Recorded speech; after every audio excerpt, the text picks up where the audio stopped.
আসসালামু আলাইকুম।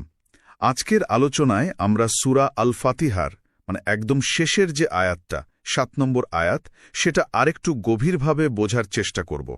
আমাদের কাছে তো এর আরবি উচ্চারণ, বাংলা অনুবাদ আর একটা বিস্তারিত ব্যাখ্যাও আছে।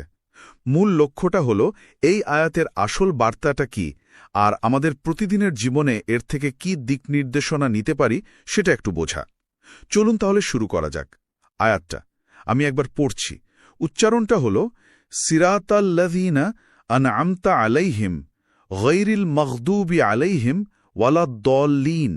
আর অনুবাদটা, তাদের পথ দেখাও যাদের প্রতি তুমি অনুগ্রহ করেছ, যারা তোমার গজবের শিকার হয়নি এবং যারা পথভ্রষ্টও নয়।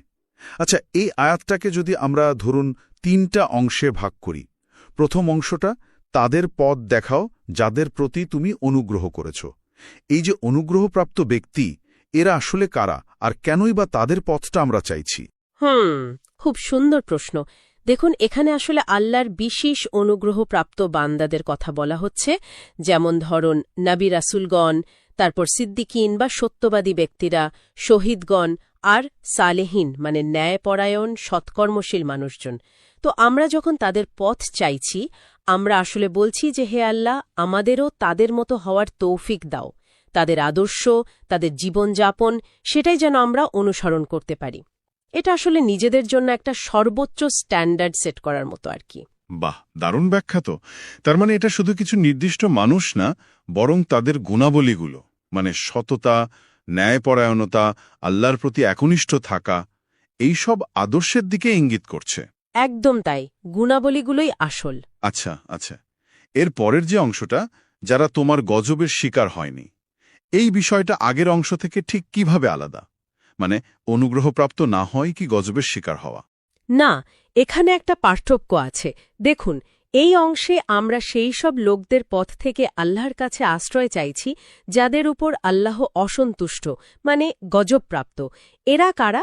এরা হলো তারা যারা সত্যটা জেনেছে, বোঝার সুযোগ পেয়েছে, কিন্তু তারপরও ইচ্ছাকৃতভাবে ভুল পথে চলেছে। হতে পারে অহংকারবশত সত্য প্রত্যাখ্যান করেছে, অথবা জেনে বুঝেই অন্যের ক্ষতি করেছে, আল্লাহর সীমা লঙ্ঘন করেছে, এরকম আর কি। মূল কথা হল, জ্ঞান থাকা সত্ত্বেও তারা সত্যকে অস্বীকার করেছে বা অমান্য করেছে, ফলে তারা আল্লাহর অসন্তুষ্টির শিকার হয়েছে। ওহো, আচ্ছা। তার মূল পার্থক্যটা হলো জানা আর না মানা, ইচ্ছাকৃতভাবে ভুল পথে যাওয়া। হ্যাঁ, ঠিক ধরেছেন, ইচ্ছাকৃত অবাধ্যতা। এটা তো বেশ জোরালো একটা সতর্কবার্তা।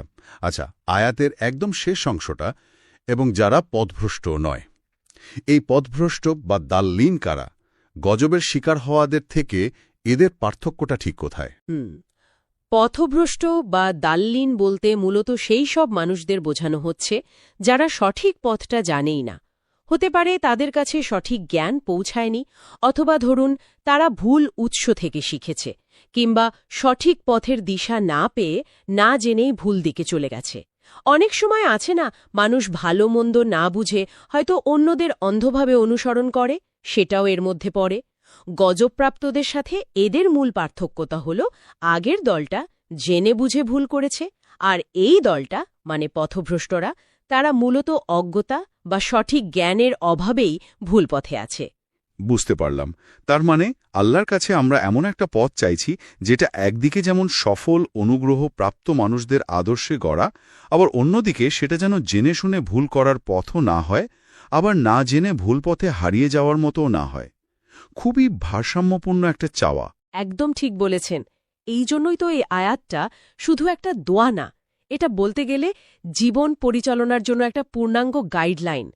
এটা আমাদের স্পষ্ট করে দিচ্ছে কোন পথটা আমাদের অনুসরণ করা উচিত, ওই যে অনুগ্রহপ্রাপ্ত, সৎ, সফল ব্যক্তিদের পথ।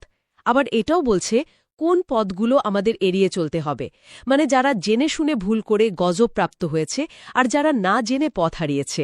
এখান থেকে আরেকটা বিষয়ও কিন্তু বোঝা যায়। কি সেটা? সেটা হলো, সঠিক পথ পাওয়াটা শুধু দোয়ার উপরই নির্ভর করে না, এর জন্য আমাদের নিজেদেরও চেষ্টা করতে হবে। যেমন সঠিক জ্ঞান অর্জন করা, ভালো মানুষদের সাথে মেশা, নিজের চিন্তা আর কাজকে পরিশুদ্ধ করার চেষ্টা করা, এগুলো জরুরি। সফল মানুষদের জীবন থেকে শিক্ষা নেওয়া, সেটাও তো এই চেষ্টারই অংশ। ঠিক।